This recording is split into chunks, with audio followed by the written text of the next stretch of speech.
The SEALs use numbers. We just beat the crap out of guys with numbers. I don't care how tough you are. You ain't stopping 6 dudes in the locker room just from pummeling you, giving you eggs on the head, for making stupid remarks. So his type of mouth would never make it in the teams for sure. To say the right thing, to make more money, to get more advertisers, to please Dana White, to please his advertisers or whatever. He says what he wants to say. Because the SEAL teams is a scary place. And I call it the great humbling place. Because every man's got to be humble in this life. It's humbled me greatly. Because I've seen guys that were way, way better than me. What's up, everybody? This is Simon. On this episode of the Ideal Hour podcast, I have another former Navy SEAL, Jimmy Watson. He's also an entrepreneur.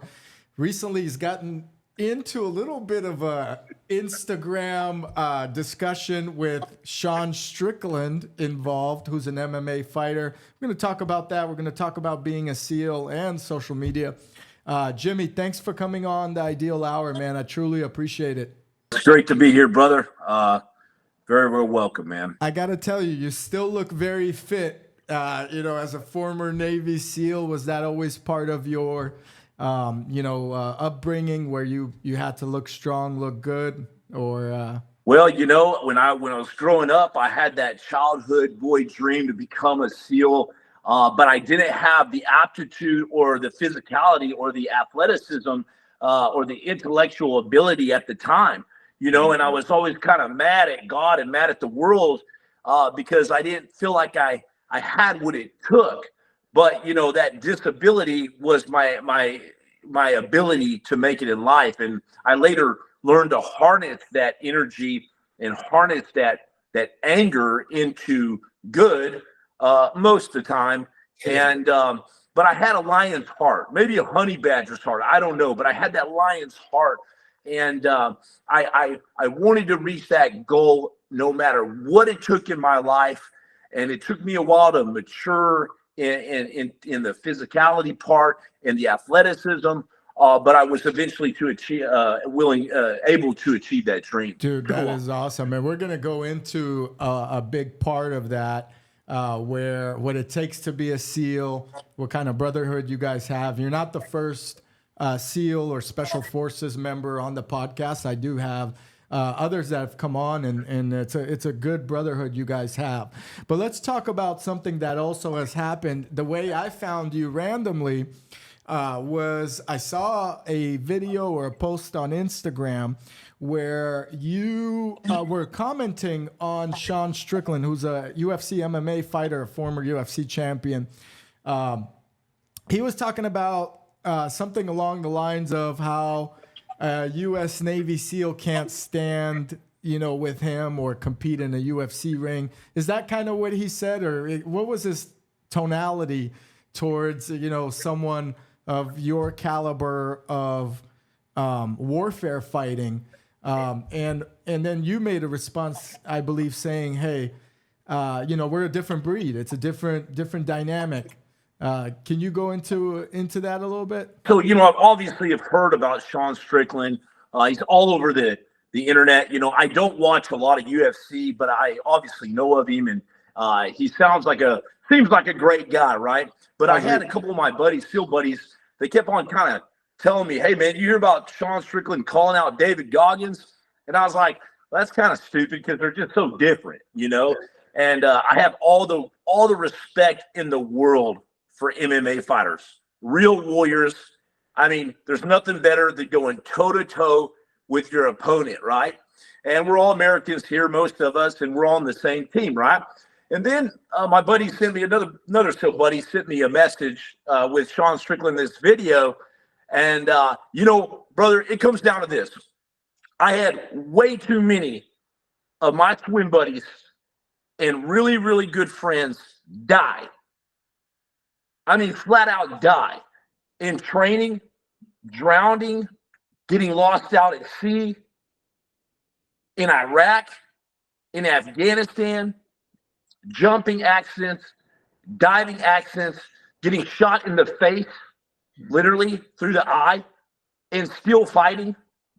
I've had my wig split, chin exposed, bleeding all over the place, grenade shrapnel, you know, fighting it out. Yeah, the real stuff, not a ring. MMA isn't as real as it gets. It's life or death. It's life or death. There's no one to throw in a white towel. You know what I mean? In what you're doing. So, what did Sean Strickland actually say? Did he call out David Goggins saying he won't be able to stand toe with him, or what did he say about David Goggins? Do you know? I don't follow Sean. I've seen a lot of his videos where he's, you know, holding that mug with the "Don't tread on me" symbol. Well, that's the steel pack, brother. You know, we're on the same team here. And why are you saying really stupid remarks? And I say that semi-respectfully, but I don't have any respect for his type of character. And upon further examination, like I said, I didn't know much about him. But then I blasted him on social media. I sent off that message, you know, and I get it. You know, SEALs always used a little bit too much explosive to destroy the target, you know, just a little bit too much to hit him real hard.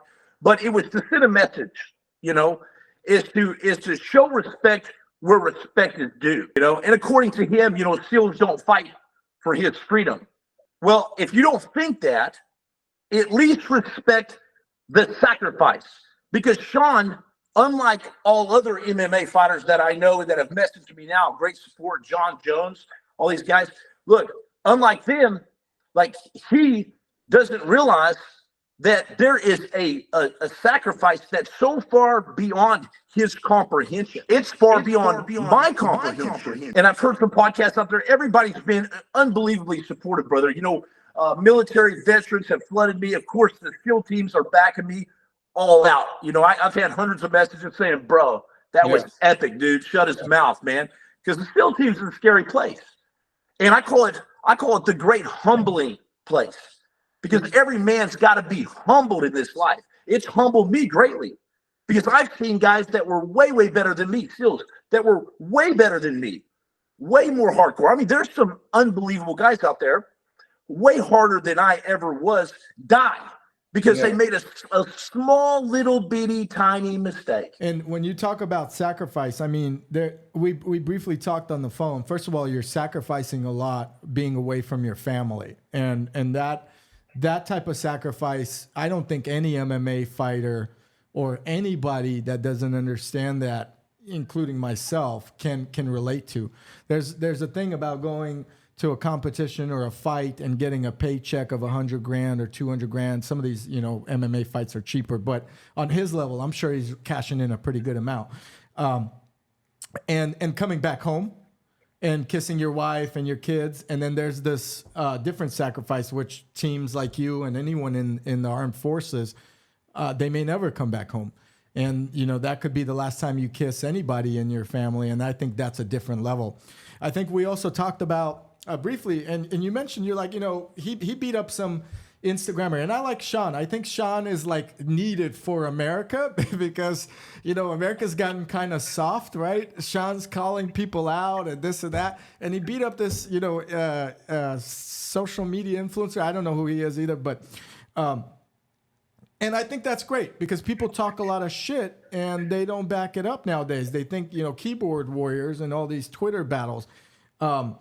But at the end of the day, you know, it's not fair to compare, in my opinion, a Navy SEAL person or a Delta Force or a special forces from another country. They're not apples to apples. Like, for you to fight Sean, let's say in a ring, yeah, Sean might have the advantage. That's what he trains for. I mean, that's what he does for 15 minutes. But you're not going to send Sean to jump out of an airplane into water we talked about, that rocky water, by the way, with what? You mentioned like 100 pounds of gear on to swim somewhere, to do this, to kill someone and be turned on. It's not comparable. And I think he doesn't realize that aspect when he spoke. I would hope people would say, well, get in the ring with him. I would hope that Sean Strickland would smash me. Because if he did it, it would be extremely embarrassing for me to get in there and just freight train him, right? Now, I've broken my knuckles many times in bar fights, but I don't have any of the training that he has. We're trained in the SEALs.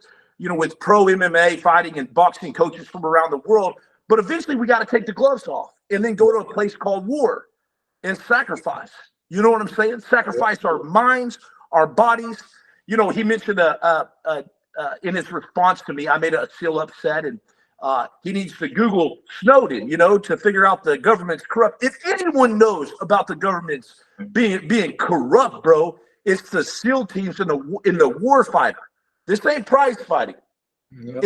It's war fighters who were prosecuted when they came back home from this terrible, corrupt regime that we have right now. I don't gotta Google it. I was at James Haley Veterans Hospital. I know there wasn't nuclear weapons in Iraq, bro. That's not the point. It's the sacrifice that my swim buddies made. It's the sacrifice that the Marines, Rangers, PJs, all these dudes made, our service members. It's a sacrifice. And if you don't understand that mentality, that blows me away. John Jones' message.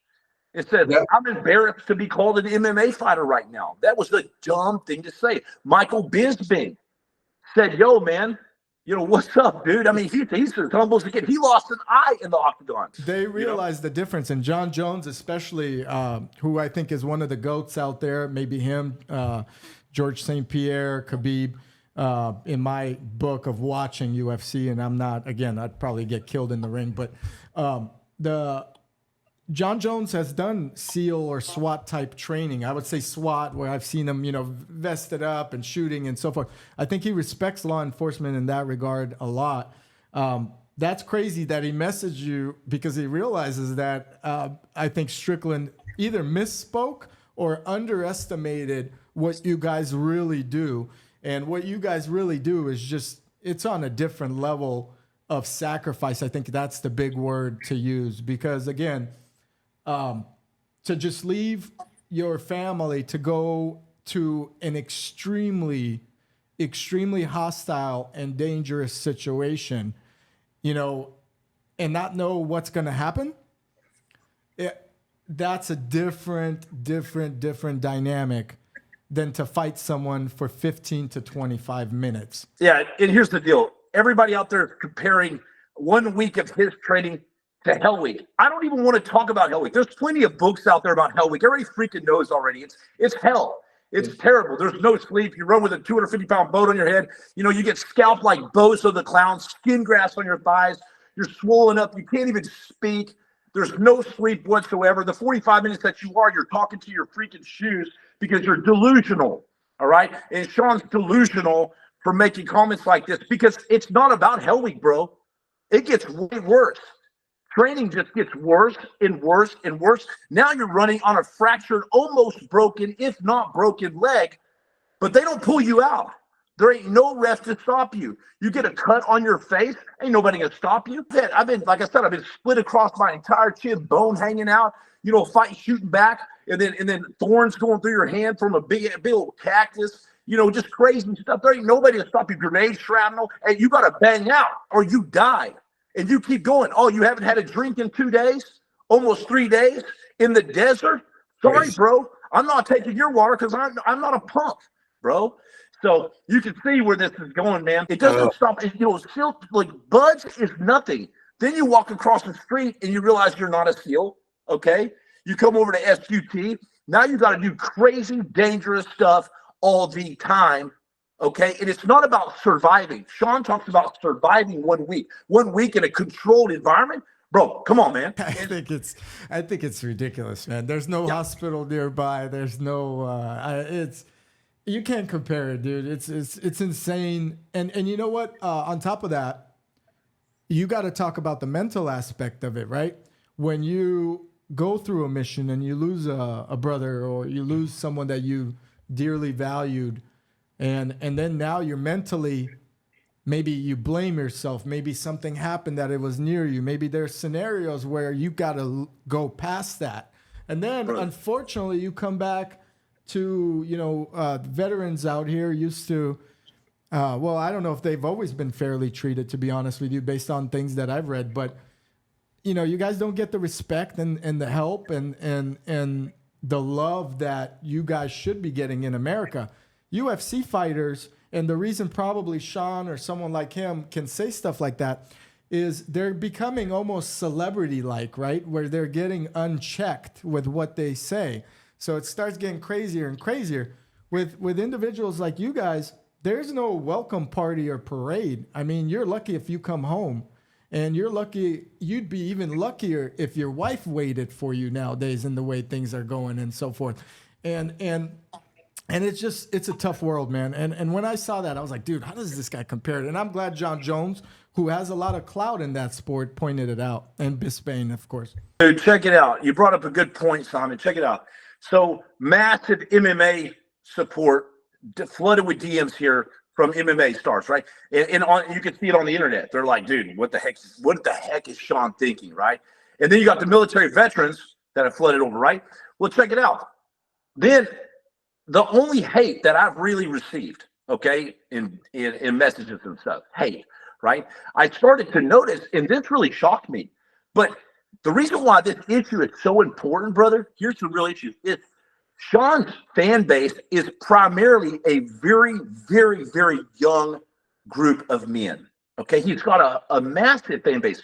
But if he talks all this shit about influencers out there, but he is an influencer. He is. There's some reverse psychology going on here. I know about reverse psychology, and that's what Sean's doing. He's an influencer. The problem with his statements is it influences these young 15-year-olds that are following him.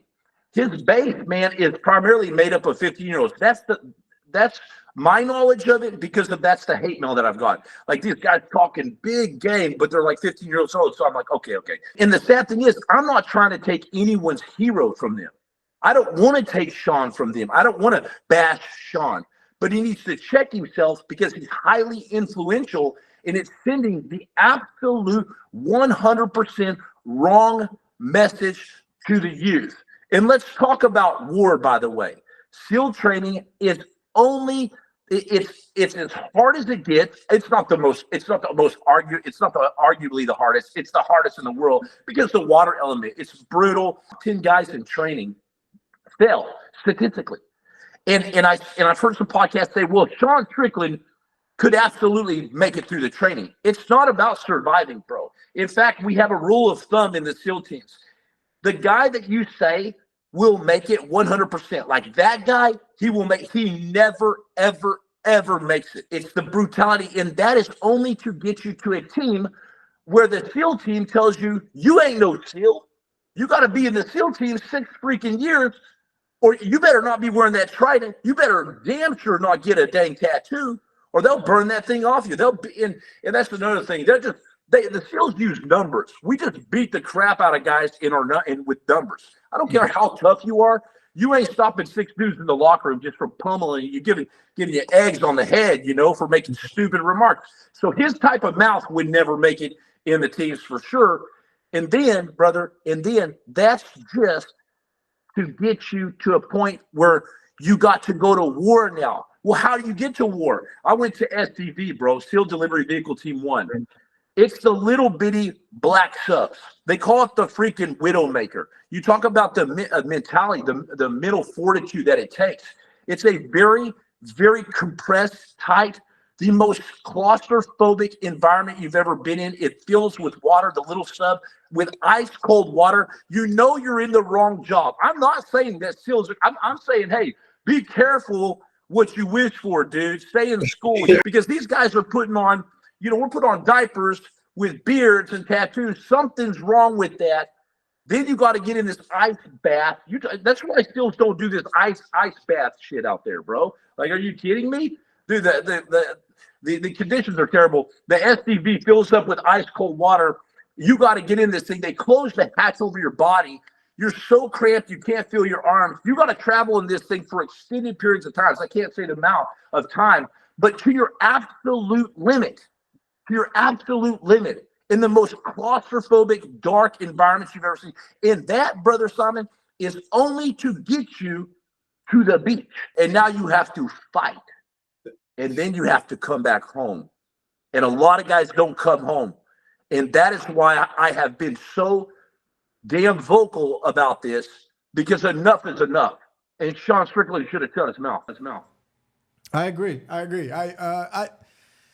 I don't know. It'd be interesting to see if he would get through. I don't think he would get through Hell Week. I think it would be, unless he's a great swimmer, you know what I mean, which I'm not sure, because that's a big part and dynamic. I think just reading Goggins' book and seeing some of these videos, Hell Week seems like a insane mental test, also a physical test, but more, I would say, mental, in my opinion. Because you really want to. How many times did you want to quit going through Hell Week or any point of that? Did that ever come into your mind? Brother, you think about quitting all the time. Hardcore talk on the internet. I would die before I quit. Shut up, bro. You would not die before you quit. Because I've seen every single guy that ever said, I'll die before I quit. I take souls from people. Like, I'm a killer. No, you ain't a killer, homie. You're not hiding behind a mask, you know? And I've even heard a couple of SEALs say, I'd do that again. And, you know, you always got to check these guys and say, hey, bro, I seen you crying under a log too. You know, come on. And that's what I was talking about, the whole humbling game in the SEALs. It's the great humbler of life. And when you've been humbled like that, you know your boys in the locker room. You may appear to be really cool in front of everybody else and tough and badass, but at the end of the day, you're a human being. And you can only take so much. And I would say most SEALs out there are standing on shoulders of giants. There's a lot of chance involved. But yeah, you're thinking about quitting all the time.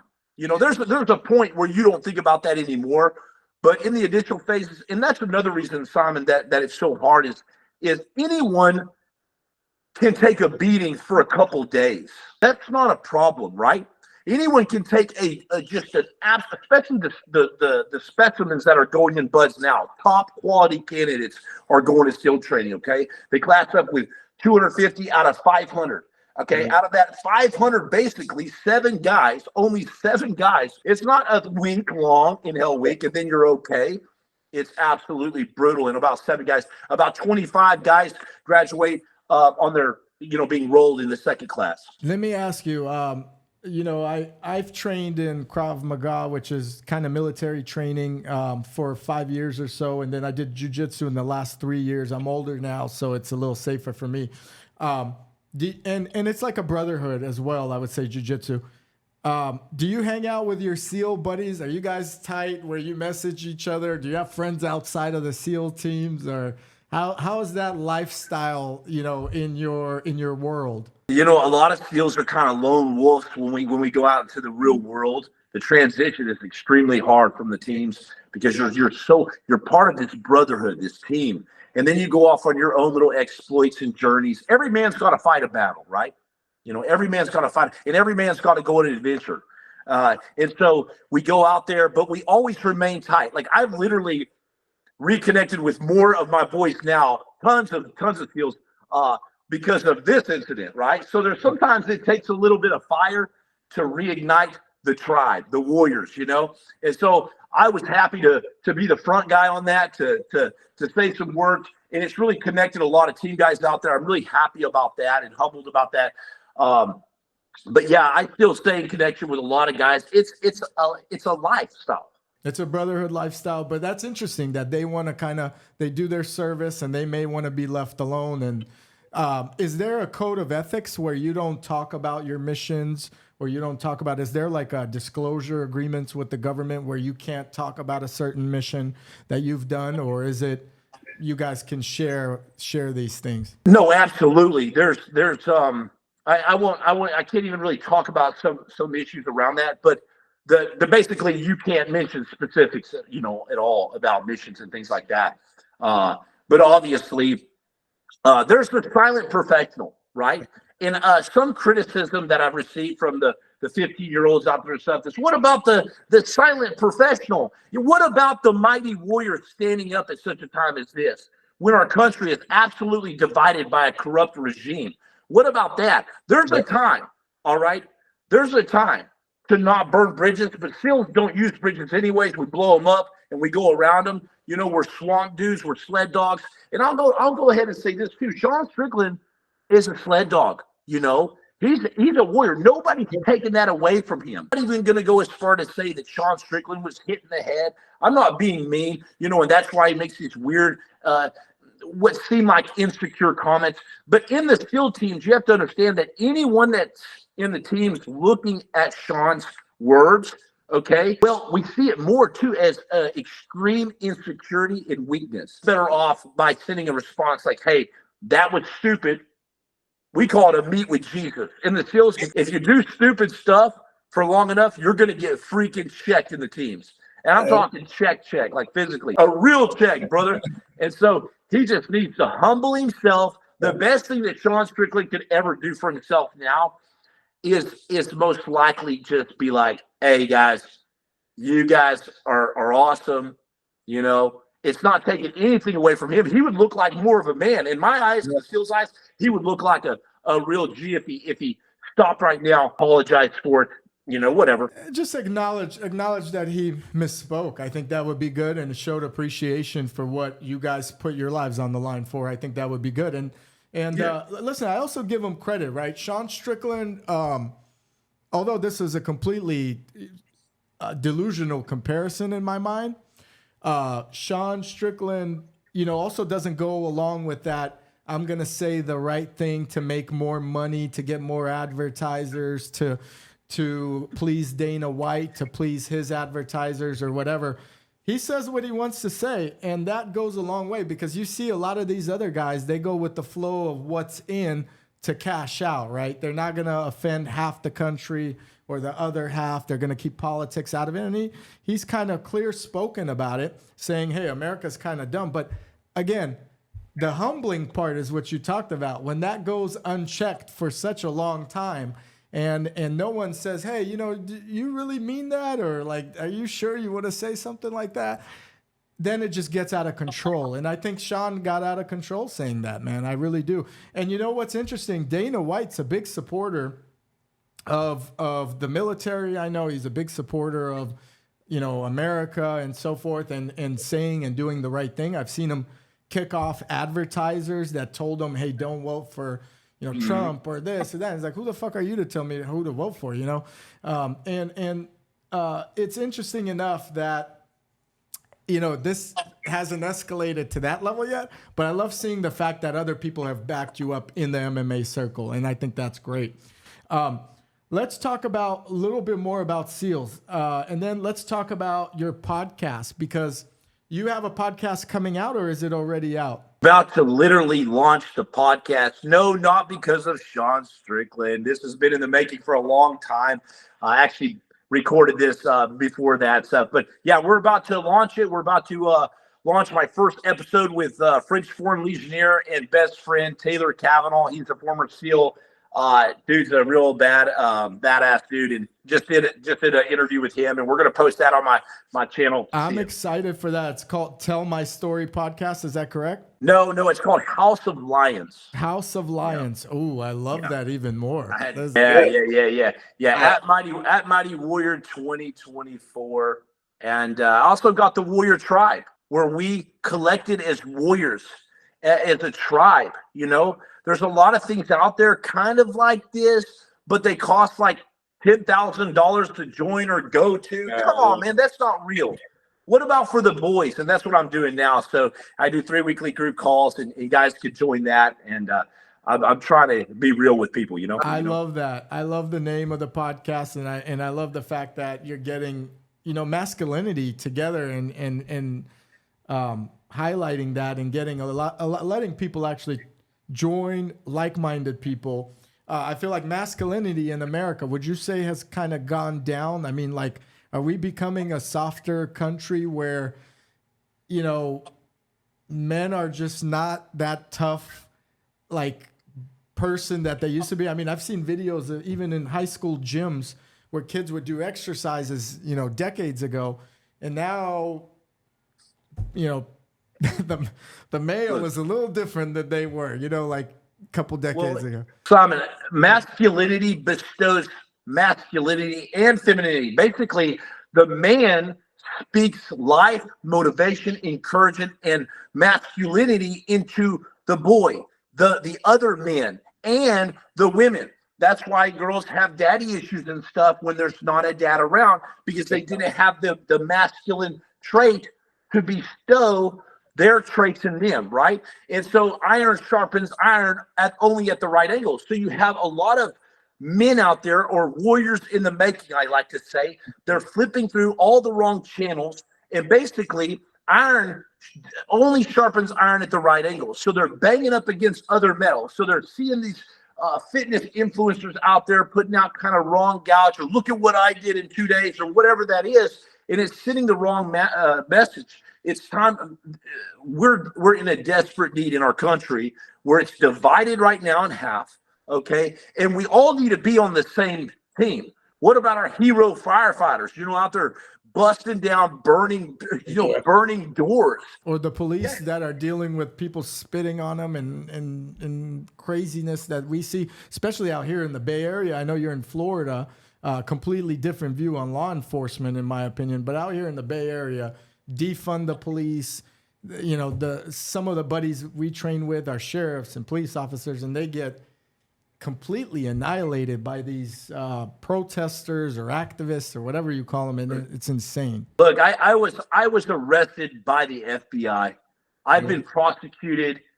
I've been persecuted by my government. All kinds of different things. Look at Eddie Gallagher. Look at my case in the military.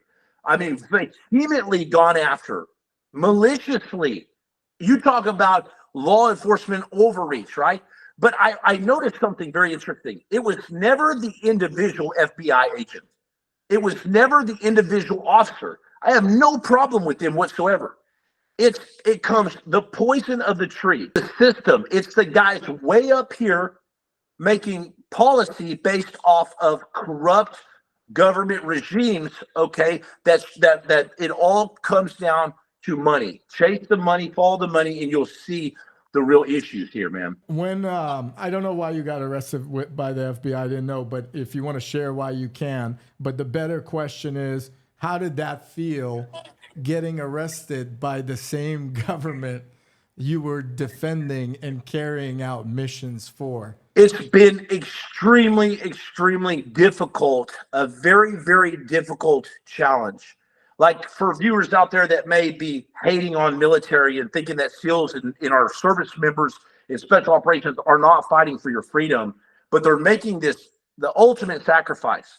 It's very psychologically damaging to be trained very highly trained in all these technical skills. Millions of dollars have been pumped into me, training me to do my job to the best of my ability. Okay, risking your life every day, having all kinds of near deaths. I had a traumatic brain injury, a lot of different things. Went to the hospital for 3 months, all kinds of stuff.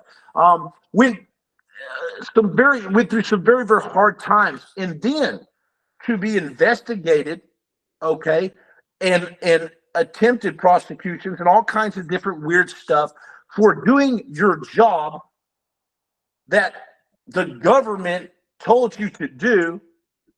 And you weren't doing it maliciously. You're following orders. You're doing the best. And every human being's the same. We follow a structured program, right? And if you're in that situation, okay, and to follow those orders and then to be prosecuted by those same entities that wrote the SOPs, the standard operating procedure for you to follow, and then you followed it, and guess who's getting attacked?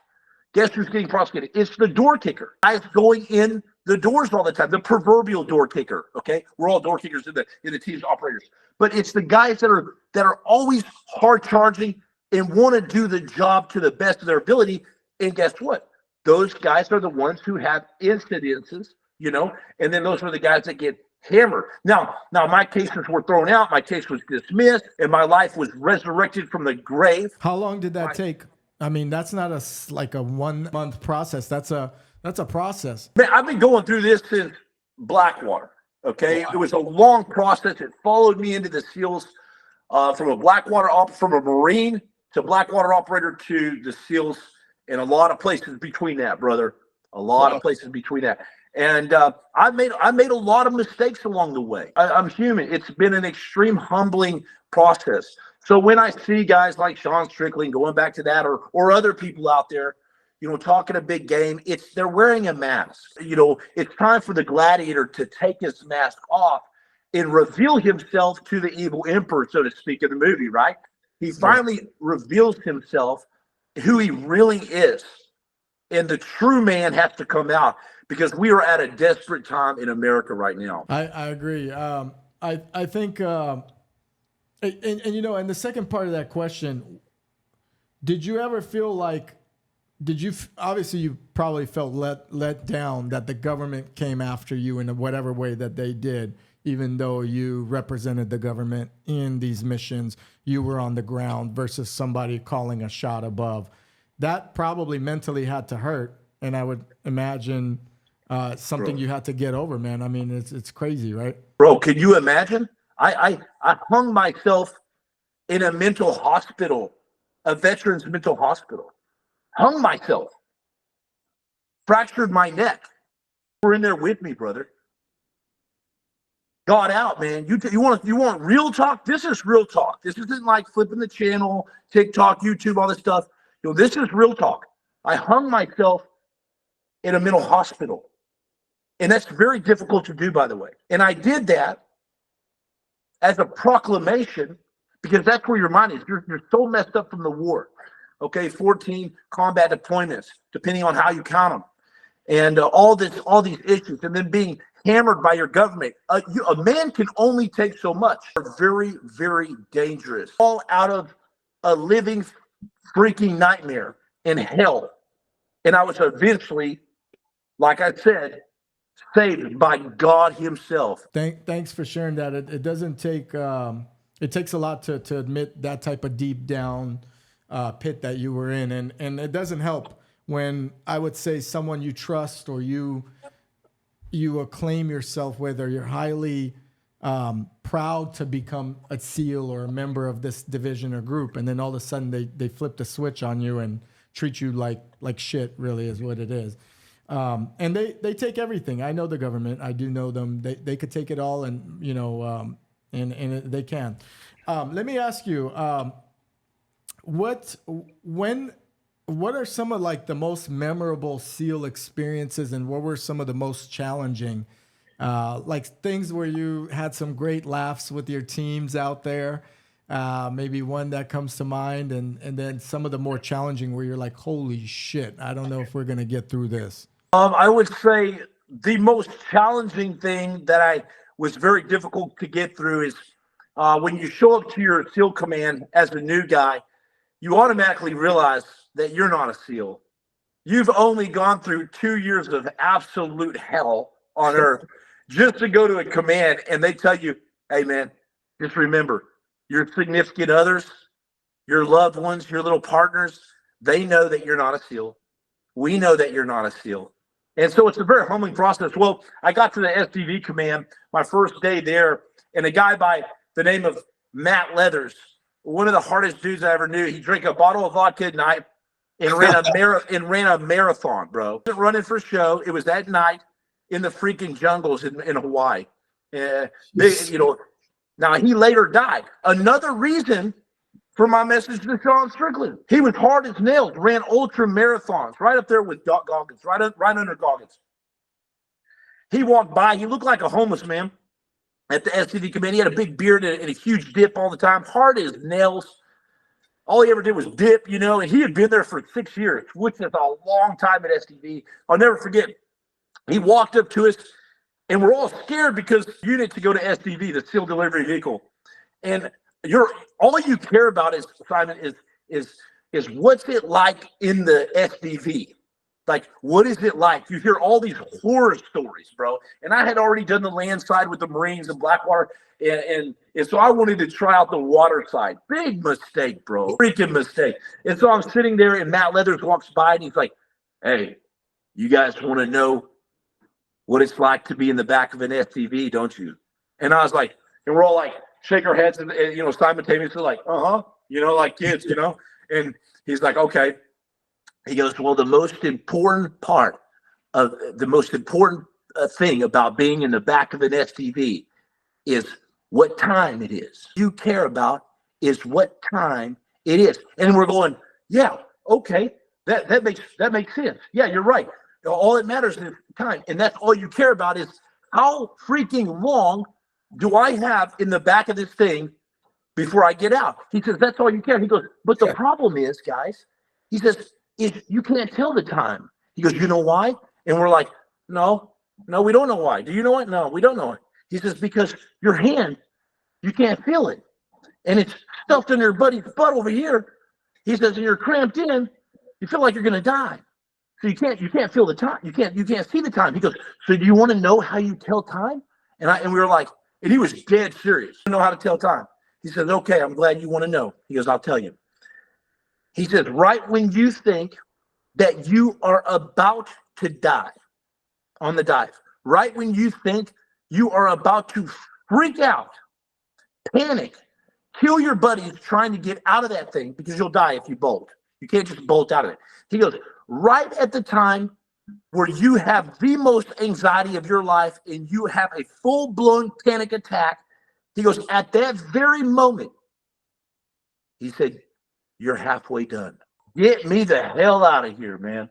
Yeah, I don't think Sean Strickland would do something like that. I just Come on, bro. I don't think so.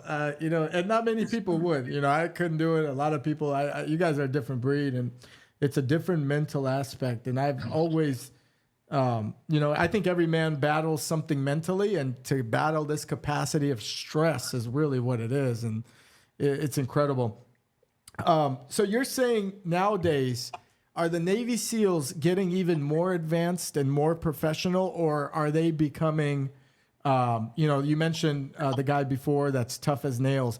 Are they becoming more reliant on technology, or is it becoming, kind of a watered down version of SEALs? I don't know. I'm just asking. I don't know that, what's going on now, but. So at the end of the day, okay, before 9/11, I was saying I wanted to go to the Marines because I wanted to fight some war or something crazy. He said, son, nowadays they just push the buttons, missiles and stuff. Everybody thought that. Remember before 9/11 invasion, nobody could have ever imagined Russia going to Ukraine. Nobody could imagine Hamas and Israel and all this, right? But at the very end of the day, it goes right back down to caveman instincts and using a soldier, okay? And so technology can get as advanced as it wants to, okay?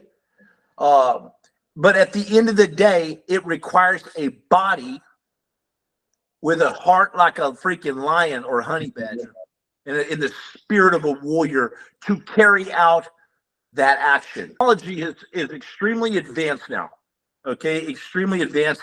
And the guys now that are recruited for Bud's training are out of top water polo, wrestling, collegiate college, all these different, they recruit out of these places. They get the top-notch guys, but they always get the same result, because it's the biggest beatdown of your life. Doesn't matter if you're super strong, super fast, you're going to get brutalized. I can imagine the water polo part of it. I mean, the swimming aspect of it just scares the shit out of me. And I would imagine a lot of people that were trying to get into the SEALs. And in Goggins' book, I read Goggins' book. You probably know him personally. I'm not sure. But he talked about the water part of it being the most challenging aspect of the SEALs. What are some common misconceptions about SEALs? Like, is there a misconception about you guys that you guys can share? Or is there something that people think about SEALs that, is not necessarily true? I think when anyone says I'm a SEAL or anything, you get a lot of heat nowadays. Oh, another guy writing a book. Just because we're saying SEAL doesn't mean it's a good thing. Yourself, if you want to be a SEAL, up in the head. Like, it is not fun. It is freaking war. You are going to war, and a lot of guys can take it, right? But a lot of guys can't handle the aspect of, wait, the reason why they're doing this to us, the reason why they're punishing us, Simon, oh my God, is because we're going to go to freaking war. And this is a lifestyle. Your toenails fall out. You stick your feet in a bathtub of 70-degree water for 24 hours, your toenails start to fall out, brother. It's a whole different world. So I'm not telling anybody SEALs are cool. I'm not saying anybody we're badass. If anything, I'm saying don't come. Be very, very aware and careful. I wanna add to that. I feel like it's cool to have a black belt in jiu-jitsu or tell people that, or maybe it's cool to tell people you're an MMA fighter or you have a black belt in karate, whatever. But you're a professional killer. That's what it really could be. You are sent on a mission to rescue and destroy a target, and you're allowed to do that by the government's allowance, of course. And you have to be trained to do that. In no other legal profession do they allow you to do that, right? In necessarily, unless you're in law enforcement, et cetera. But particularly in yours, it's the most dangerous area, and you could take out bad guys, people that you perceive to be bad guys, et cetera. And just, that's not cool. That's dangerous, right? That's what you're trying to say. It's like, it's a different level, man. In my video, I called out Sean Strickland. I said, you know, you keep saying you take souls from people. I wasn't bragging about taking souls from people. It's one of the worst things that you could ever do, and it's not fun, but it's one of the easiest things that you can do. I was actually saying it's extremely easy to do. Stop talking about something you have no idea about. We don't talk like that about taking souls and all this, because we know man's inhumanity to man, but we also know that terrorists are people. People have souls. They have kids, they have families. You're taking another man's life, and you're literally changing the dynamic of that entire structure, and you have to mentally be prepared for that. You know, I had Craig Sawman Sawyer on the podcast as well. You mentioned you do know of him or know him. And he also talked a little bit about the government is not the nicest, or not playing well or along with doing the right thing all the time. He also mentioned that in battle as a SEAL, he's like, hey, you know, when you go out there, you could have a well-trained SEAL that's gone through every type of course and every type of mission. He's like, but you could come up on a kid that has an AK and is spraying 30 rounds, and you could just be unlucky. That's how really risky it really is. There's nothing that will protect you or train you or anything of that matter. Would you comment on that, or would you say that's as accurate as it gets? It's like a free-for-all once you land in somewhat things you could control, but there's also the uncontrollable, which makes it extremely dangerous. Yeah, I actually did some child rescues with Craig Solomon and documentary with him constantly, and it was a great time. He's a great guy, and he's fighting a real cause, and that's what we should do in America: is circle the freaking wagons. We've got so many issues here: child trafficking, human trafficking, $800 million a year in San Diego County. That's a revolving door of Johns, you know, with these little kids. And it's unbelievable evil out there. And so us SEALs need to be fighting the cartel. Us SEALs need to be back here at home, securing the borders. We need to be circling the wagons. But yeah, to your point, you know, at the end of the day, you go in a room, you know, we don't care. And I have to say this cautiously, is all we care about is your hands. I'll say that. Okay. The only thing that matters in a gunfight is your hands. When I walk down the street, all I care about is your hands. I don't care if you're 270 pounds. I don't care your skin color. I don't care how short you are. I don't care if you're a little kid, an old woman, an old man, a big guy. All that matters is what's in your hands. Looking at your face, I don't care about your demeanor. You could be looking and acting all hard, drooling all over the place, like cussing. I don't care about that at all. That faces me nothing. Okay, all that matters is what's in your hands. You go in a blow dryer, you live. Pistol pointing at me, you know, and you're gone. Yeah, you got to act quick. That's interesting. Great point. I mean, that's another thing people need to realize, and that's a great self-defense point for anyone even walking in these crazy streets nowadays, is look at the hands, right? Where are the hands? Because, you know, defenses like jiu-jitsu are fun, but they're not going to save you in that type of scenario, in my opinion. You know, and distance and all that is more important. Let me ask you, as we wrap up here, and we should kind of get back onto the Sean Strickland thing. if Sean Strickland randomly goes, all right, I'll prove my point, and doesn't wake up from his dream, I would say his, euphoria or utopia that he's living in, and goes, all right, I'll prove it. Navy SEAL, come down and fight. Would you take that fight if he pays a lot of money or for publicity or for a good charity or whatever? Let's skip all the bullshit. Okay, let's skip all the bullshit and not spar. Let's bang out, homie. Because I'll bang out at the drop of a dime for the SEAL teams or my brothers, my veterans. You know what I'm saying? My homeboys.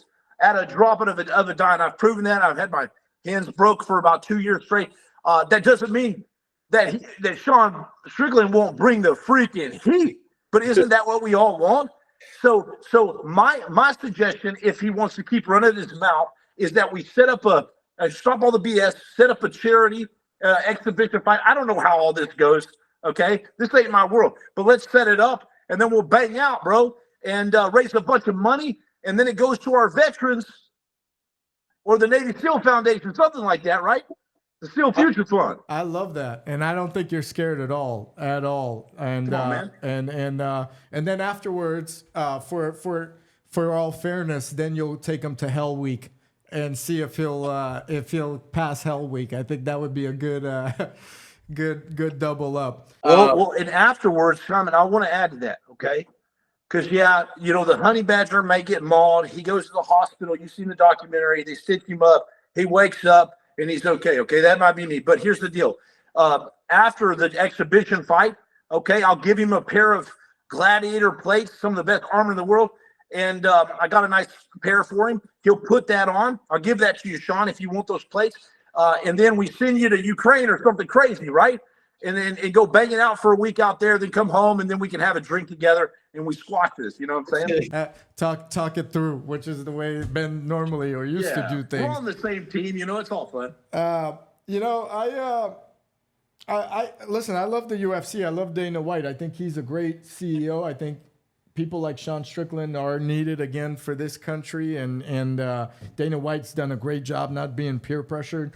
Overall, I do think that he way overstepped. I think John Jones knows it. I think a lot of these guys that message know it, and I'm glad, Jimmy, that you've taken this like pressure or even this attention onto yourself and say, hey, wait a minute, step back. It's not right to discredit us or disrespect us or even compare or even call us out because you don't know who we are in reality. And I think even we do this podcast, I probably know 0.0001% of what you guys really experience. You know what I mean? It's like not even real. You could tell me all these things, but you could tell Sean these things, but until you're in the cusp of it, you can't even fathom what goes on through the mind before and after. I think the after is a second stage of battle with anybody like yourself or anyone that's experienced such trauma, man.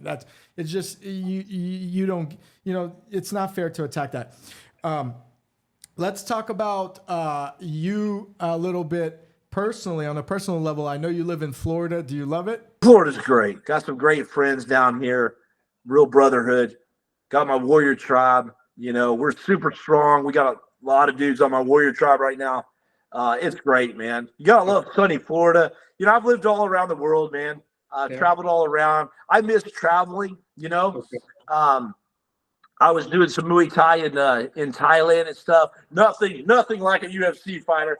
But just loved that whole aspect. Love doing the traveling around the world and stuff. So I missed it, man. Florida's cool. And then Jimmy, I know you've been through a lot. It sounds like not only have you become a Navy SEAL, you got prosecuted by your government, you've got called out, or you've gotten some beef with an MMA fighter on Instagram. I'm sure there's a lot more in your life. If you could go back in time when you were younger and give yourself a piece of advice, what would that be, man? I would say, don't be so freaking hard on yourself, man. Learn to forgive yourself. Learn to forgive others.